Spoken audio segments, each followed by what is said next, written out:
I mean, I ain't gonna get too deep into it, but yeah, pretty much he brought you under the wing. You yeah, just kind of rolled your wave a little bit, and it's crazy. Nah, but you know, respect the dudes though, man, because like I see him doing this thing a lot in the city though. You know what I mean? He definitely has been a staple in the city too. Yeah, most definitely. Yeah. And as far as like trying to make some shit happen, like you gotta give respect to dudes because he was like, as far as we know, he was one of the first ones doing it. For sure. And then like I said, coming from being born in the South, regardless, however you want to chop it up, you admire the dude. Yeah, definitely. He from KP. Yeah, it's like even if it's almost like playing ball shit, and he was a dog at the point guard. Yeah, I heard. You know I ain't never get to watch him play, but I heard he was nice. It was magical as a point guard. Like, so especially if you from the South, you play point guard, you're a short ass nigga just like him. You kind of like you mimic his moves on the court, and then he it goes to the entertainment. You know what I'm saying? I just don't think our business. We just didn't see eye to eye on a lot of stuff. You know what I'm saying? And it don't necessarily have to always end in beef or end in like dislike or you know you turn your nose up when you see a nigga. We just didn't work out on like, and then we both took bosses. So like, you know, I'm a hard dude, little boy. So you know that's what I say about it. I got you. Yeah. This is a little backtracking a little bit, but I remember you was telling me about the feds kicking in your door. Yeah. When you was on drug dealing. Yeah. Or whatever you had going, you know what I mean? But tell us a little bit about that. That was what, 2000 what? That was 2010. Word. Yeah, so the actual feds came and raided you? Not necessarily feds. Oh, SBI? State? Yeah, okay. like Greenpeace, some shit like that. Word. Like growing up, I was always like, I ain't never been like a bad dude. I was just always a hustler. I was always trying to get some money. For sure. So like,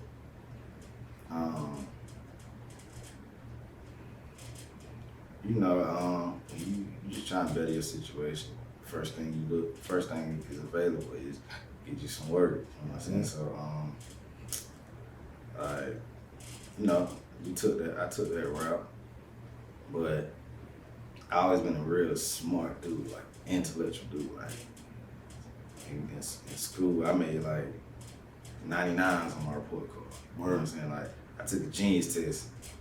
My mom would throw that up every time I do something stupid. Like that, she set me in the room by myself and gave me a genius test. Word. You know what I'm saying? And so, but you get to a point where you know you want to take care of your responsibilities. Dudes might don't got it. You don't want to make them feel bad about not being able to look out. So, you know, dive into the street. Yeah, you do what you gotta do. So like, I had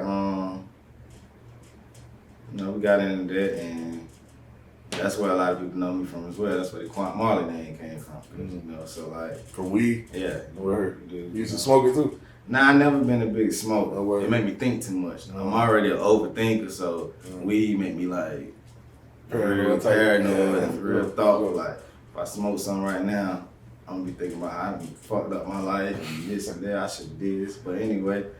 So I went to I had went to college. Now I started hustling, whatever, and then I knew this just wasn't the route I wanted to do. So like, I went to college, but once you start like getting money, and then if anybody that's a college student, they know that shit is rough. Like you get noodles, so. I never been to college with me. Yeah, like, broke. So the whole time I'm at college, I'm like, man, I just came from, I done hustled up, got my first car, doing like, so the whole time I'm there, like, my heart in it, but my mind ain't in it. So, and then I just had my son, Carmelo. So, you know, I'm just thinking about money. I ain't thinking about a degree right now. Good. Yeah, so I'm at college, whatever, but I'm home every weekend. You know what I'm saying? I come home, I see the team, they still looking good, they still fresh, they still eating. So like, it weighed on me more than it should, to where it started being like during the weekday. Tuesday, I'm coming home, grad something, I'm going back to school. So like, I just wasn't in it mentally, and I ended up leaving. 2 weeks after I left, like folks kicked the door in. What, somebody told on you? I mean, you know how it Most goes. likely, yeah. Yeah, and then like we had a spot. You know how a spot go. They send somebody to make a purchase. They build their situation. The crazy thing, they weren't even looking at us. They was looking at some bigger cats that were staying by us. Like they told us when that night, like we weren't even looking at y'all, we was looking at them. But we just seen y'all traffic. You know what I'm saying? Like we had to see what going on here. So yeah, they kicked the door in. It's 2 weeks after I come home. And then this December 16th, 2010. Or February. one bad, bro. Yeah, February 12th, 2011. I get caught with pills. And so I just got these cases building up. And then you come to yourself, like you come to the realization like, yo, you gonna go from like I just want some money and I'm doing it to like I got to do this. Cause I gotta get some money to cover this, and I can't get no job while this is pending. Like, and that's what a lot of that played into me creating Born Bosses, because I couldn't get a job, because I couldn't get an opportunity, because I was fucking up. So it was just a situation where it birthed the mind frame where if I can't get an opportunity, I'm gonna create my own opportunity. So that's when I started like finding legal ways to hustle. That's when it transpired to I'm throwing parties. So I'm looking at like, okay, I can make this every weekend throwing a party. I mean, you legitimize this and make a brand out of this and start a business of it. So that's when I started Born Bosses. As far as like a quick overview with it. Yeah, was it initially a t-shirt company first? It wasn't even, I didn't even want to sell t-shirts. Like, and that's why I say I preach a lot, trust your process, because I went to school twice and I left twice. But I met a brother while I was there, them 2, 3, 4 months. That's the one who showed me how to make shirts. That's my partner. You were making your own shirts? Yeah, that's my partner, Kev. Oh, okay. I had met him. He did my first tap. He was a young hustler. He just ran around on campus, like he throwing tap parties on campus. So when I ended up leaving, you know, this is when Facebook first happened. We get connected through Facebook or whatever. So I ended up seeing him, like getting up there. And the shirt idea was just like, as far as like flipping a party. You know what I'm saying? I'm just being a hustler. I'm trying to think the most ways I can flip a party. I can sell tickets, I can sell shirts inside the party to get some more money. So I'm alright. Oh, so that's how you was at the party selling your shirts? Yeah, like I was just a promoter. You know what I'm saying? Like this is coming brick by brick. Like I'm just trying to pack my parties out. That's all I'm worried about. And then the next step, I'm like, how can I get some more money out of a party? Okay, I can sell some shirts and stuff. You know, we can set a bar up in there. Like, you know, just break it down the party. I seen him doing this thing, like he was dropping shirts like constantly. And then at this time, you know, Sunshine had her mad TV, they going crazy. I don't know anybody off here that was going crazy right then, but like Have Knox still moving around too. Right? He had took a break. Yeah. During that time, but you know, he always wrecked his own stuff, doing his own stuff. So I'm talking about as far as like pushing. Oh, pushing. Like, you know, how you doing right now. Yeah. So I just hit him I'm like, bro, who make it? Cause I'm looking for I'm trying to figure out how to do it. So I'm like, bro, who make your shirts? I had messaged him on Facebook. So he's like, bro, I do it myself. And I'm like, what you mean? Like, you know. So he like, I see what you're doing. You know what I'm saying? Just he like, come to Goldsboro. I'll show you everything I know. So I go to Goldsboro, like drive down there, and he's showing me how to like print. That's when I first knew what a heat press was. Like vinyl and all this shit. Like he showed me like where to get them from.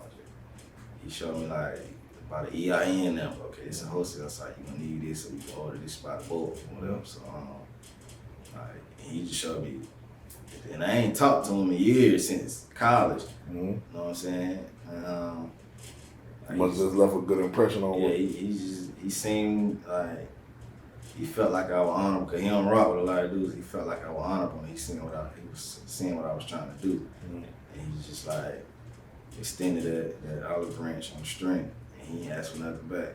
Right. He don't like when I bring it up. He don't like when I post about it, like nothing. He just, just gave me game. That's what's up. And shout out to Kels, Mash Daily. Word. He got Goldsboro. Going crazy, yeah? Goldsboro, love it. What's his brand?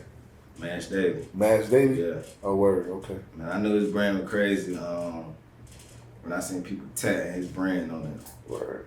And I'm like, folk love born bosses, but not that much. They love yurt, but you ain't seen nobody with a yurt tattoo. Nah, I ain't see. I see the haircut. Yeah, I ain't see the tattoo yet. They love him in Goldsboro. That's crazy. Word. He's an honorable dude. Like, he the one put me on Nips. Word. Like, when he first brought me down, like, told me to come down, I'm checking him out.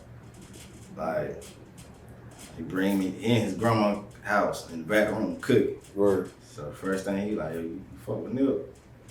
And this like with 2015, 16, like I liked a couple of the mixtapes, but I ain't really get the message of what he was trying. He was just like, well, back then he was still on that street shit a lot. Nah, he was giving game. He was giving game at this too. He was giving Crenshaw, they say. Okay. He been giving game, but it's like if I'm not on that wave, I don't understand it. Like, and he was like, bro, just listen. Nip tell you how to get that money, and he just played it. And they was saying shit like, fuck the middleman, like, word in them offices, I want it all. Like, you damn right, I pay my fucking dues with you. Yeah. To tell me, like, so I got it in a different ear. Yeah, so Nip inspired you too. Yeah, Nip. I think his death inspired me a little more. Cause that's when I really started hearing him. I ain't really listened to him heavy like that, to keep it real. Yeah. But I heard Victory Lap, you know what I'm saying, after he died.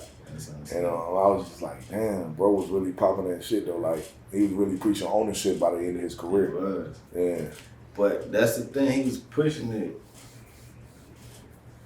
ever since his first mixtape. Word. It's just, we weren't thinking ownership. Yeah. We didn't really, it wasn't tangible to us. We didn't know what, like, yeah, I'm gonna be real. When I first heard about Nipsey, like first heard about him, he was selling a tape for $100. $100. I'm like, the fuck is this nigga talking about? Like, you just imagine somebody around here saying, "Oh, you shit for $100." You like, nigga, get the fuck out of here. You know what I mean? And then hearing it like that, and then he actually did it though. He actually sold like what 1,000 copies, right, or some shit like that. And that's the thing about marketing though. Like, it was an eye catcher. But you didn't know for that $100, you got the CD, you got some merch, you got tickets to the tour, and you got like exclusive. It was a whole exclusive package. Where just a $100 CD made you look like, nigga, who the fuck you think you is? Like, and then it was like, nah, this is what I'm talking about. Yeah. And then he actually sold out of it. Whole bought 10,000. You got to think 1,000. He sold 10. Whole bought 10,000. Oh, 10. Oh, Whole bought 10,000. $10,000 worth. Damn. Because he understood the marketing behind it. And it was actually behind like a book about this person in Philly selling $100 cheesesteaks. Word. And it was just like, the air value of it caught so many people that they want to go see, like, what make you think you can sell cheesesteaks?